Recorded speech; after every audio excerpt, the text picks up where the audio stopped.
Since taking the oath of office in January, Donald Trump has provided evidence, almost daily, that he is ill-suited to be President of the United States. For months, much of the country has watched in despair as he and his administration have axed the Affordable Care Act, crushed forward-looking Obama-era regulations in education, the environment and consumer protection, and backtracked on civil rights. He has made a mess of things with our allies, emboldened our adversaries and embarrassed the nation on the world stage. We have grown through his insults and lies and witnessed his embrace of people and causes that travel on the dark side. He shows no signs of relenting.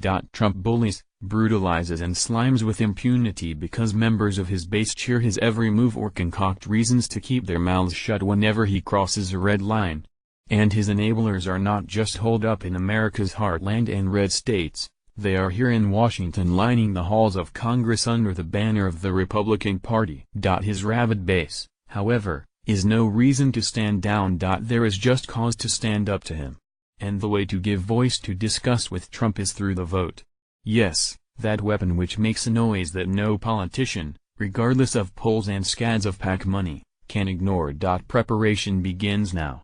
Tends to the basics: get registered, get others registered, and get educated on how to vote because voter suppression is running amok, especially in the South. Get information about the elections and the candidates. And don't pass up any contest.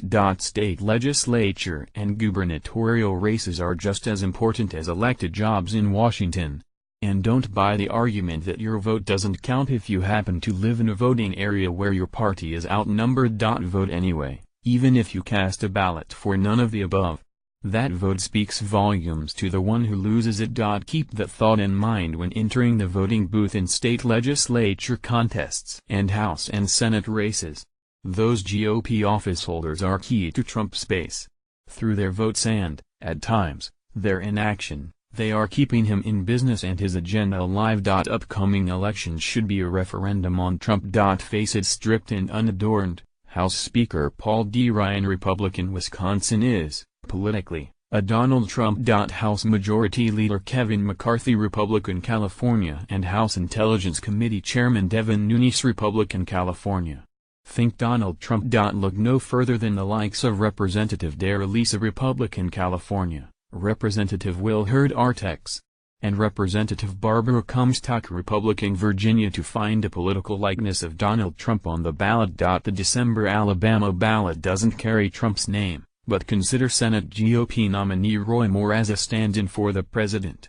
That ought to be reason enough for the 26% of Alabama residents who are black to flock to the polls. Likewise, a Trump proxy is running for Republican governor of Virginia this year under the name Ed Gillespie.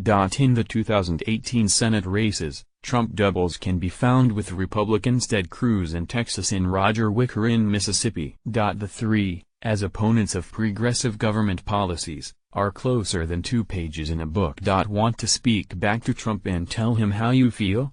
Get out and vote in places such as Alabama, Virginia, California, Wisconsin, Texas and Mississippi, where Trump surrogates are on the ballot. Let the president know you are out there. The midterm 2018 elections can be judgment day for Trump.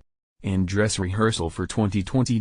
Fume and fuss, talk back to the television, kick the can, call Trump names. Vent to your heart's content. All that changes nothing. Also probably ruins your health. What can make a difference? The ballot.